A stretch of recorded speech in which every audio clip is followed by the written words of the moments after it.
എന്ത്? ഞാനിപ്പോ വരാം.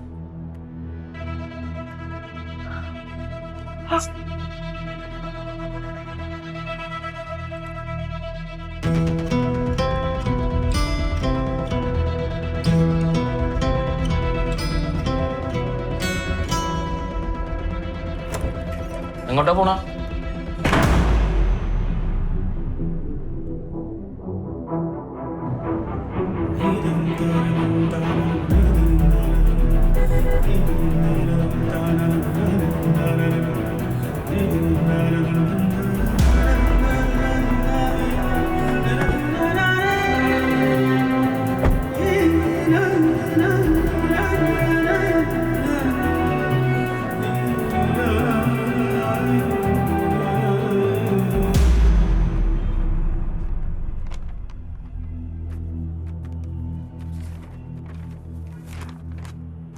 ടീച്ചറെ, ഞങ്ങൾ പോകുന്നു.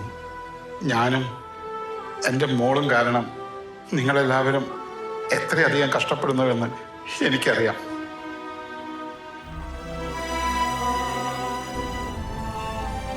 അമലമോളെയും കൂട്ടുകാരെയും ഞാൻ വിളിച്ചോളാം. എങ്ങോട്ടാ പോകുന്നതെന്ന് ഇപ്പം മനസ്സിലൊരു രൂപവുമില്ല. എന്തെങ്കിലും ഒരു വഴി തമ്പുരാൻ കാട്ടിത്തരും.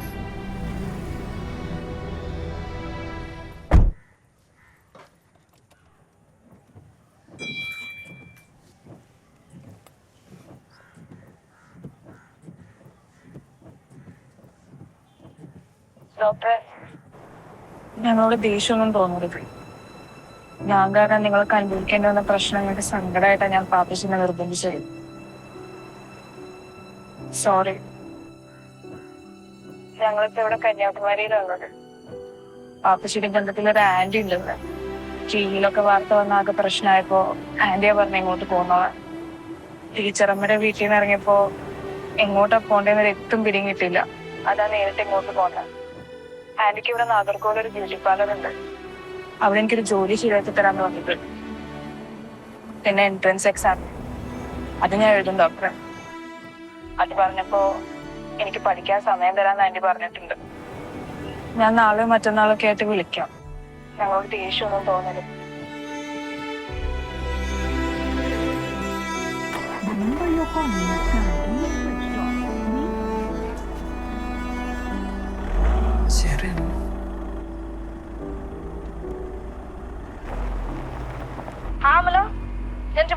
ഇറങ്ങി ജെറിൻ അവര് കന്യാകുമാരിയിലുണ്ട്. അന്നം കുർവാച്ചനും കന്യാകുമാരിയിലുണ്ടെന്ന് ഇപ്പൊ അന്നയുടെ വോയിസ് നോട്ട് ഉണ്ടായിരുന്നു വാട്സാപ്പില്. അല്ല, നീ ഇപ്പൊ ട്രിവാൻഡ്രം പോവാന്നല്ലേ പറഞ്ഞത്? ഞാൻ പറഞ്ഞിരുന്നില്ലേ ജേർണലിസ്റ്റ് യൂണിയന്റെ സംസ്ഥാന സമ്മേളനത്തിന് പോകുന്നുണ്ടെന്ന്. നീ വരുന്നുണ്ടോ? നമുക്ക് അന്നയെ പോയി കാണാം. അതാ ഞാനും ആലോചിക്കുന്നത്. ശരി, അന്നെ നാളെ വിളിക്കാന്നാ പറഞ്ഞിട്ടുള്ളത്. അത് കഴിഞ്ഞിട്ട് പ്ലാൻ ചെയ്താലോ? ഓക്കെ ഓക്കെ, ശരി എന്നാല്.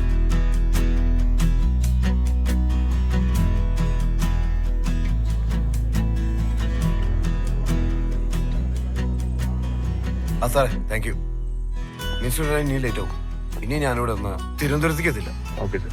പിന്നെ നമ്മൾ പ്ലാൻ ചെയ്ത ചോദ്യമില്ലേ, അത് രണ്ടും കൂടെ ചോദിച്ചില്ലേ, വെറുതെ ഇതായിട്ട് ബന്ധമൊന്നുമില്ല. അയ്യോ സാർ പോവാണോ?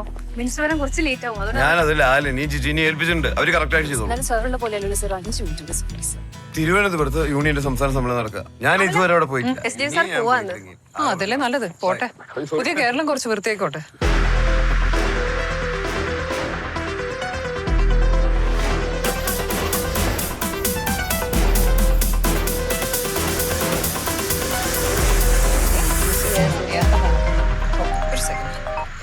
ഹലോ എടാ, നിനക്ക് കേൾക്കാവോ?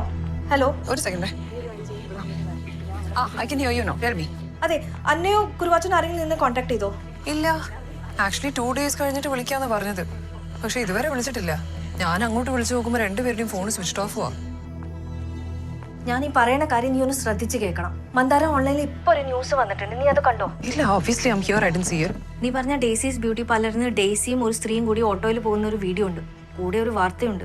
ഒരു സെക്കൻഡ്, ഹോൾഡ് ചെയ്യ്.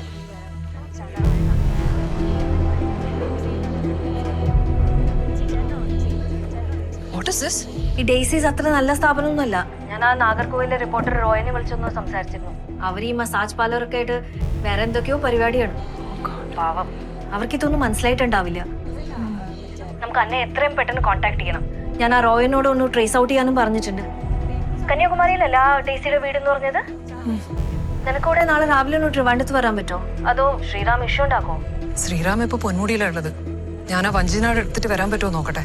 ഓക്കെ ഓക്കെ, ശരി, ബൈ. ഷിറ്റ്.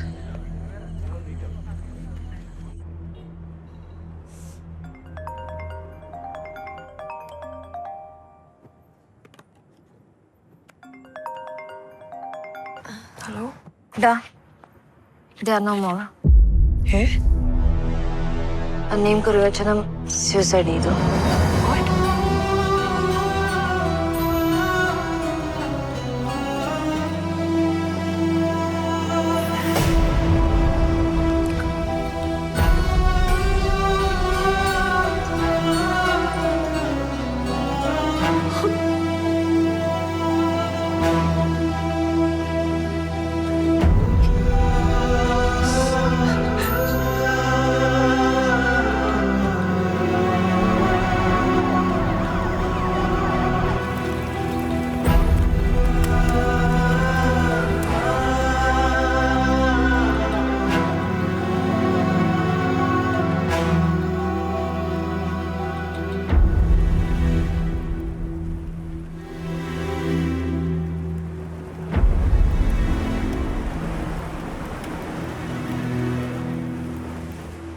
എനിക്ക് നാളെ ഇവിടെ 2 മീറ്റിംഗ് ഉണ്ട്.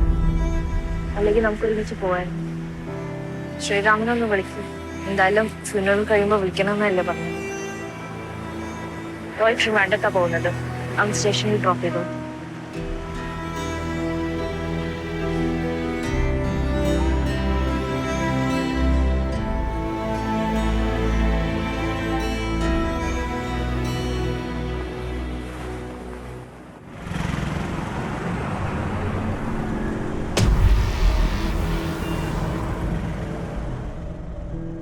രണ്ടുപേരും ആ കൈവിട്ട അവസ്ഥയിലായിരുന്നെങ്കിലും പെട്ടെന്നുള്ള ഈ സൂയിസൈഡിനുള്ള കാരണം മന്ദാരമുള്ളയാണ്.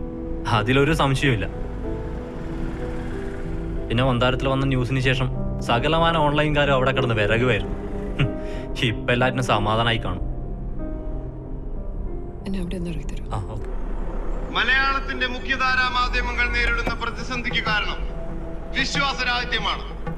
പത്രത്തിൽ കാണുന്നത്, ടിവിയിൽ കാണുന്നത് സത്യമാണെന്ന് ജനം വിശ്വസിച്ചിരുന്ന കാലം അവസാനിച്ചിരിക്കുകയാണ്. നിങ്ങളുടെ വാർത്തകൾ നിരാലംബരായ സാധാരണ മനുഷ്യരിൽ ഒരാളുടെ ജീവിതത്തെ പോലും